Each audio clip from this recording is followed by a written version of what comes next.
Assalamualaikum warahmatullahi wabarakatuh. Selamat pagi, siang, sore, dan malam. Apa kabar teman-teman? Ketemu lagi di perkuliahan kita di komunikasi visual.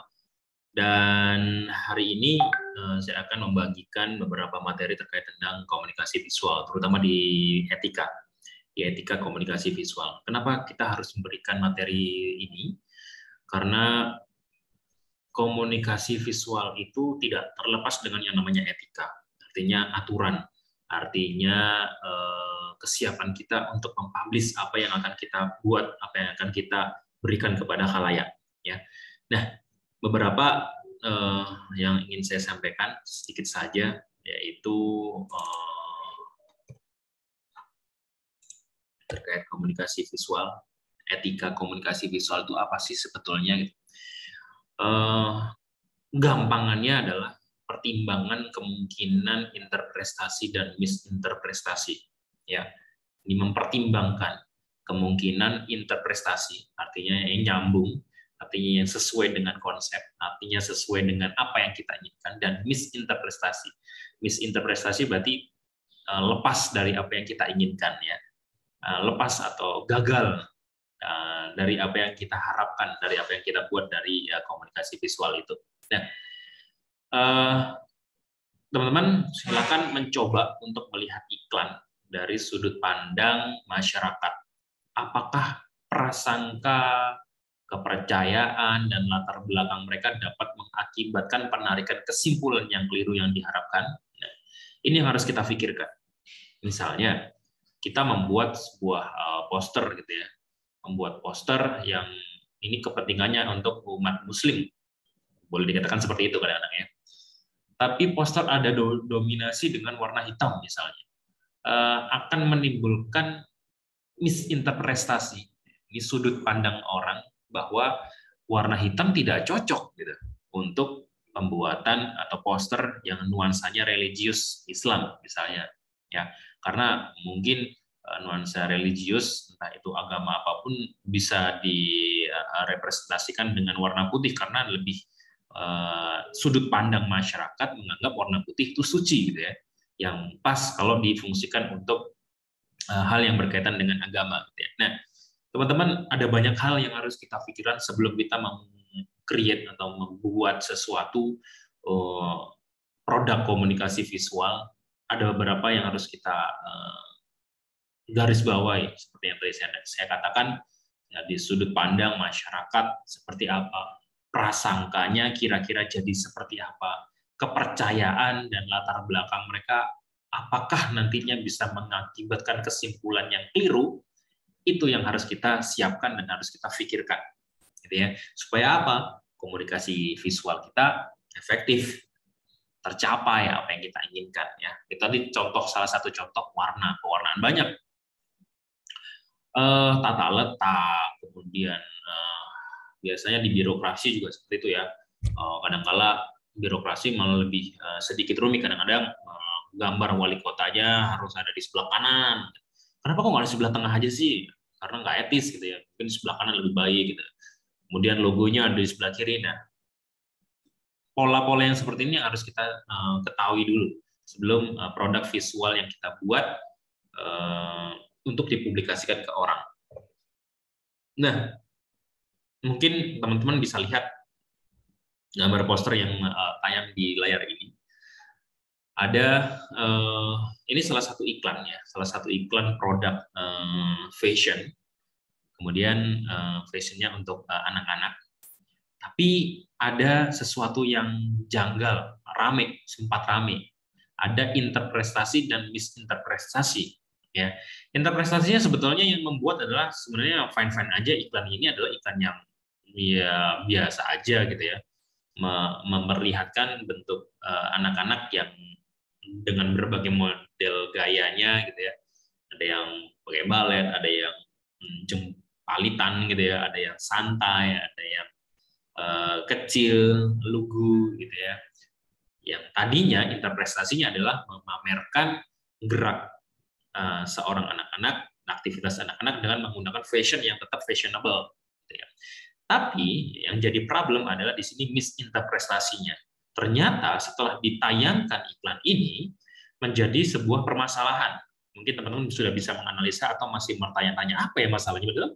Iklan ini baik-baik saja sebetulnya. Nah, kesalahannya itu ada pada anak kecil, ya. Ini mengandung sara, ya. Jadi ada anak kecil yang berkulit hitam, kemudian di sebelahnya ada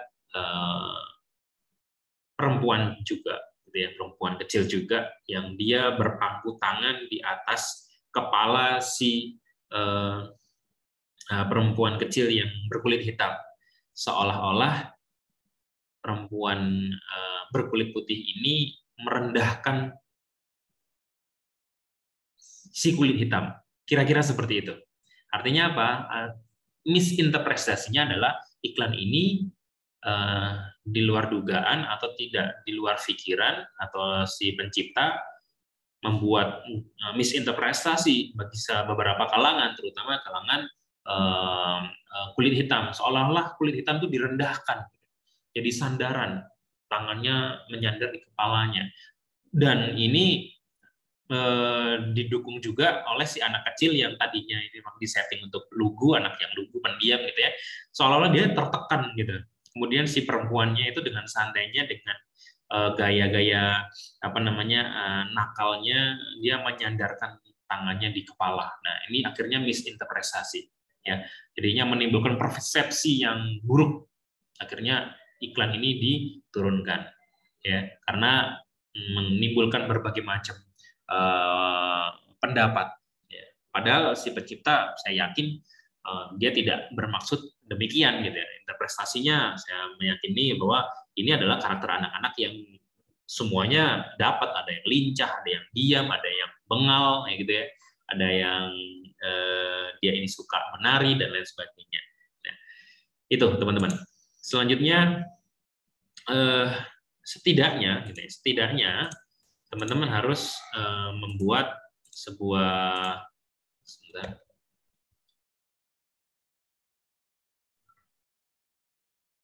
Oke, ini adalah berikan konteks. Apa yang dimaksud berikan konteks? Walaupun menggunakan gambar yang tepat seperti yang tadi ya, dan efektif, informasi yang didapat belumlah lengkap. Gitu ya. Coba kalau tadi gambar yang ini dikasih kata-kata.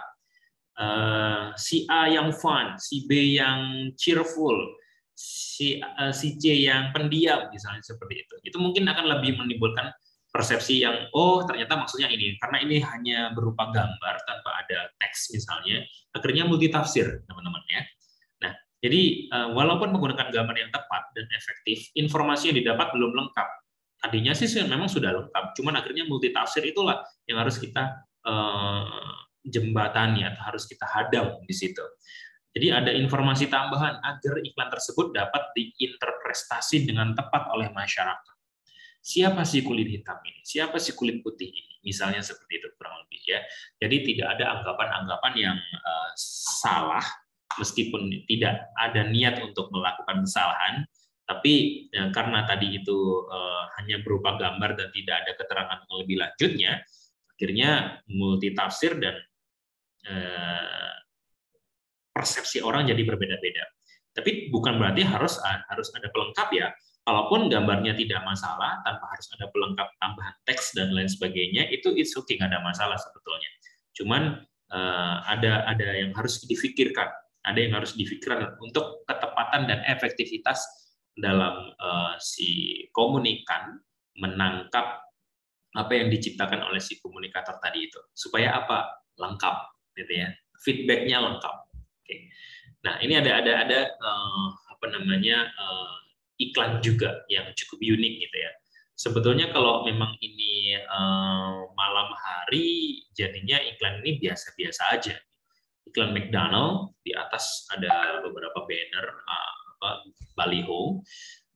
Namun iklan ini ternyata mempunyai arti tersendiri, tergantung jam dari atau hari cuaca yang ada. Coba kalau misalnya gelap, ya. Jadi tidak ada arti apa-apa, hanya berupa coffee, burger, muffin, burger lagi, kemudian ada kue lagi dan burger lagi. Namun di iklan ini cukup kreatif dan unik, akhirnya orang akan lebih merepresentasikan, oh ternyata kalau pagi itu harusnya minum kopinya di McDonald nih. Oh kalau jam 7 cocoknya nih makan burger nih. Kalau jam 8 makannya snacknya muffin dan lain sebagainya. Jadi eh, tanpa teks pun ini hanya melibatkan kreativitas dari kondisi geografis yang ada, iklan ini sangat efektif dan sangat menarik gitu ya. Karena bayangan dari matahari yang ditimbulkan itu berupa garpu itu akan berjalan dengan sendirinya sesuai kondisi waktu yang diciptakan pada saat itu. Ya, artinya apa teman-teman? Tidak selalu kata-kata ini membuat orang menjadi mengerti. Membuat gambar pun dalam bentuk komunikasi visual pun harusnya orang mengerti ketika ada pelengkap-pelengkap yang tidak harus ada di dalam media tersebut. Nah, kalau yang bayangan itu kan sebetulnya tidak ada di media ya. Dia diciptakan karena memang kondisi cuaca. Coba kalau misalnya cuacanya lagi mendung, nggak akan ada itu. Coba kalau cuacanya gelap atau malam hari, jamnya garpu itu tidak mantul di situ. Cuma kan akhirnya ini menjadi kreatif yang tinggi dan akhirnya orang lebih mau menunggu ya, lebih mau menunggu untuk titik di mana bayangan akan jatuh pada saat penonton atau khalayak lewat di depan baliho tersebut. Jadi uniknya di situ. Oke. Di dalam etika komunikasi visual, jangan meminimalisir informasi negatif yang melawan argumen Anda. Artinya, informasi yang disembunyikan dapat menghambat masyarakat untuk mengambil keputusan terhadap konten Anda. Setidaknya, informasi-informasi negatif ini memang harus kita ketahui, teman-teman. Ya. Untuk meminimalisir itu, setidaknya kita juga harus melawan argumen kita. Misal, bagi saya ini sebetulnya lebih karakternya ke idealis masing-masing personal ya. Menurut saya warna hitam tuh lebih bagus gitu. Kenapa? Karena saya suka dengan warna hitam dan ini cocok. Seolah-olah idealisnya mengatakan argumen saya lebih bagus untuk diterima oleh masyarakat luas. Ternyata di luaran sana tidak banyak orang yang menerima argumen kita. Ini yang jadinya jadi permasalahan. Nah, hal yang seperti ini teman-teman memang perlu jam terbang untuk kita bisa melihat apa yang disuka orang, apa yang diinginkan orang, apa yang dirasa orang ketika kita membuat sesuatu dalam bentuk komunikasi visual. Ini perlu jam terbang dan juga perlu analisa. Nah, ini yang paling penting. Kita harus melakukan analisa terlebih dahulu. Kita harus melakukan penelitian terlebih dahulu. Apa yang ingin kita capai? Siapa yang akan kita tuju? Jadi kalau kita belajar jurnalistik ada 5W1H ya, siapa, di mana, kapan, dan lain sebagainya. Jadi setelah kita tahu kerangkanya, kemudian kita akan membuat sebuah karya komunikasi visual. Untuk apa? Meminimalisir informasi negatif, meskipun kita punya argumen yang berbeda, gitu ya. Nah, ini salah satu contohnya. Di Indonesia atau beberapa di dunia, iklan rokok sudah mulai udah mulai dikecilkan gerak bebasnya. Kalau dulu waktu zaman tahun 80, 90 masih ada iklan rokok, orang merokok gitu iklannya, tapi dengan ada undang-undang akhirnya tidak diperbolehkan lagi iklan rokok menampilkan produk rokoknya atau orang yang sedang merokok. Apa yang harus terjadi? Apa yang harus kita lakukan sebagai seorang kreatif? Ya kita harus bisa berpikir bagaimana caranya brand sebuah produk itu meskipun ada peraturan yang ketat dan juga ada efek negatif yang diciptakan. Ya, bayangkan kalau kita misalnya melihat iklan rokok orang yang sedang rokok, bagaimana dengan anak kecil gitu? Anak kecil pasti akan dengan mudahnya meniru gitu ya. Dan akhirnya konsumsi rokok yang harusnya tidak sehat, akhirnya orang menganggap itu baik-baik saja. Nah, sama halnya dengan iklan rokok yang ada yang sekarang ini. Banyak hal yang harus diciptakan dan harus bagaimana caranya orang itu paham bahwa ini adalah rokok. Susah memang. Tapi kekuatan brand lah yang disasar oleh, sepertinya ya yang saya analisa di awal adalah kekuatan brand lah yang akan disasar oleh sebagian kreator-kreator di dunia advertising, dunia rokok gitu ya. Akhirnya muncullah ambil keputusan, tentukan jalan. Padahal nggak ada hubungannya sama rokok gitu ya, yang dijual gitu ya. Tapi di situ ada logo Gudang Garam Internasional. Orang yang nggak tahu, gitu. Orang yang nggak tahu sebetulnya ini apa ya maksudnya. Orang luar negeri banyak yang menertawakan iklan rokok kita. Karena apa? Karena memang tidak nyambung gitu ya. Karena apa? Karena dia tidak tahu produk saja sebetulnya gitu ya. Kita pun juga kadang-kadang kalau di luar negeri pun melihat iklannya, kita tidak tahu apa sebenarnya produk itu, kemudian iklannya tidak nyambung dengan produknya, ya agak susah mencerna gitu. Nah, ya, ini yang harus dikejar. Akhirnya apa? Double sebetulnya, double brand, kemudian juga cara mengkomunikasinya pun juga berbeda, harus pergerakannya harus masif juga gitu ya. Meskipun tidak ada hubungannya, tapi dihubung-hubungkan aja. Seolah-olah kalau kita lihat rokok yang ada di sini, Gudang Garam Internasional, bahwa sasaran yang ditentukan atau yang diputuskan oleh si pembuat atau si kreator adalah bahwa produk ini cocok untuk orang-orang yang lepas, misalnya para pekerja, senior, gitu ya, kemudian eksekutif muda, yang mereka bisa membawa arus. Misalnya saya ini eksekutif muda nih, saya pengen merokok, wah ini kayaknya rokok yang cocok nih buat saya. Karena apa? Karena saya adalah orang-orang yang mengambil keputusan untuk menentukan jalan yang berbeda. Orang-orang yang kreatif, orang-orang yang berbeda, yang tidak ikut arus. Tapi saya ingin sukses di situ. Nah, akhirnya orang-orang yang merasa kena, ya, yang merasa kena dengan kata-kata ambil keputusan, tentukan jalan, lead now. Seolah-olah, ini saya banget nih. Apa sih maksudnya dari Gudang Garam? Akhirnya kan mencari produk. Karena apa? Karena bisa jadi karena sinergi dengan perasaan yang diciptakan oleh si iklan ini dengan perasaan si calon konsumen, dan juga mungkin ada orang yang penasaran gitu, apa sih Gudang Garam Internasional? Saya kok pengen ya jadi seperti yang ada di iklan ini ya, akhirnya mencoba gitu. Nah, kira-kira seperti itu, akhirnya membuat orang menjadi penasaran, akhirnya orang menjadi membeli atau mencari produk ini. Nah, bagaimana dengan orang yang sudah mendapatkan produk ini atau yang sudah berlangganan dengan produk ini? Akhirnya kekuatan kekuatan personalnya yang disasar, bahwa kamu sudah pas nih ngerokok di sini nih kayak anak muda yang kreatif, yang tidak ikut arus. Kira-kira seperti itu gambaran yang kita bisa tangkap dari iklan yang kita tayangkan di sini. Ya, jadi itu teman-teman, meminimalisir informasi negatif yang melawan argumen Anda. Setidaknya kita harus tanggung jawab untuk menjual lebih suatu informasi untuk mendukung Anda. Apalagi sampai mengandung gambar untuk mendukung argumen Anda, seperti iklan rokok tadi ya. Wah, saya nggak bisa nih mencantumkan gambar rokok. Harus seperti apa nih kira-kira? Berpikir kreatif. Gitu ya. Informasi yang negatif tapi harus dilawan oleh argumen kita supaya apa? Tepat sasaran, itu yang paling penting. Komunikasinya jadi efektif. Ya. Ini juga mungkin gitu tidak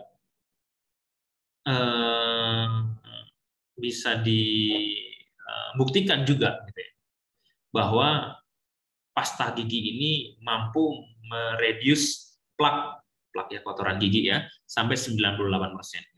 Tapi dikuatkan oleh karakter seorang dokter.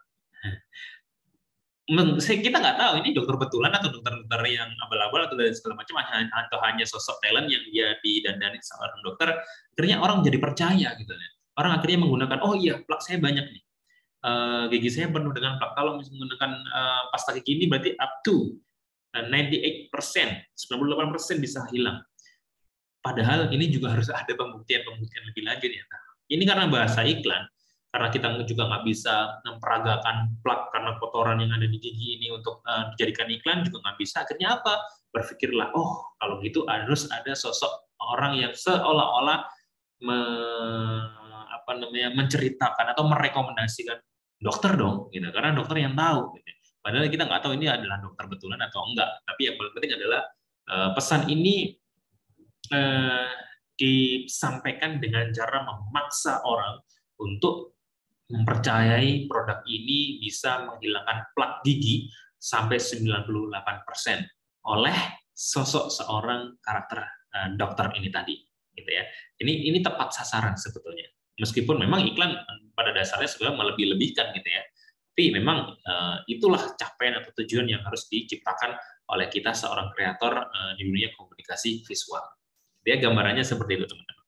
Oke, saya kira untuk perkuliahan kita selesai untuk sampai hari ini. Jangan lupa untuk absensi yang ada di bawah kolom komentarnya, nama, NIM, dan juga kelasnya juga.